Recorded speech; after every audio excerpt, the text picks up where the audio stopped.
వనపర్తి పట్టణంలో హిందూ వాహిని కార్యకర్తలు మరియు పోలీసుల తోపులాటల మధ్య జరిగిన రాహుల్ గాంధీ దిష్టి బొమ్మ దహనం.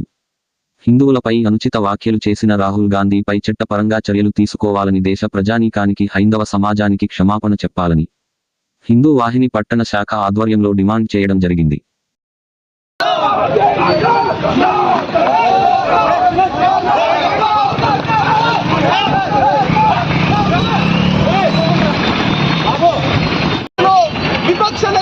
రాహుల్ గాంధీ గారు హిందూ సంస్కృతిని ఘోరంగా మాట్లాడుతూ, హిందూ సంస్కృతిని కించపరుస్తూ, హిందువుల మనోభావాన్ని దెబ్బతీసిండు.